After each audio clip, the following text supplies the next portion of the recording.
So this is my top 10 favourite ancient Sumerian artifacts. So these are in no particular order, and there may be a couple of honourable mentions because it's hard to narrow it down to just 10 of my favourite. So first up, we have a weapon, and it's an axe head. And I like this because the owner has stamped his name on the side here. His name is Aartifacts, which can loosely translate to Father Scrape Hand.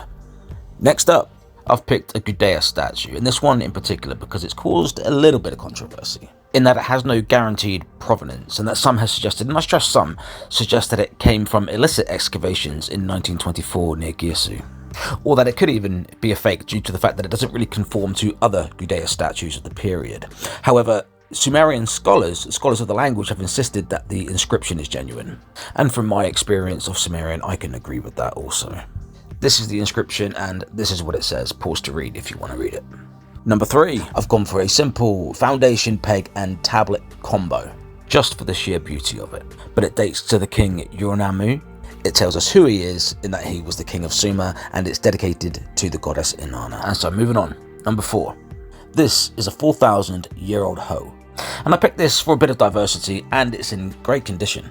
Unlike the hoes of today, this has kept its class. The inscription is right here. It's not that clear, but that's okay because we have line art. And pause to read if you like. Next up, number 5. Remember, no particular order. I covered this one in my video yesterday. This is an ancient Sumerian vessel, kind of looks like a shot glass. And pause to read.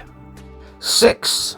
I've picked this pebble, this stone, but it's quite a long inscription. It goes all the way around in several columns.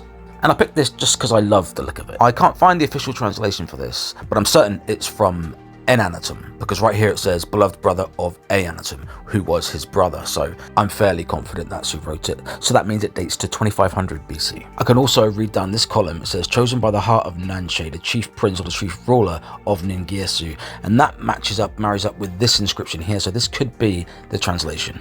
Okay, so number 7, keeping it in the family. This is the brother of the last guy, and all these inscriptions are identical, so I'm including them together. And they're just stunning to look at, and it talks of his victories in battle. Again, dating to around 2500 BC. And pause if you want to read it. Number 8. This is the nephew of the previous king. This is a foundation peg and tablet. It's dedicated to the god Ningirsu, the mighty warrior of Enlil. And Entemena is bragging about all of his construction achievements. For number 9, I've chosen a door pivot. This is carved into stone. It's from the same king as the last artifact, Entemena. And this is what the Sumerians used as door hinges, basically. And at the very end here, the last 2 lines, it said it's dedicated to his personal god, Sholutul. And number 10, I'm going to go for the golden plaque of Bara-Ir-Nun, which dates between 2400 and 2500 BC to the Sumerian city of Umma. And this would have originally been a part of a statue or a throne or something. So pause to read, and I think I'll stick up some honourable mentions, 2 or 3 of those.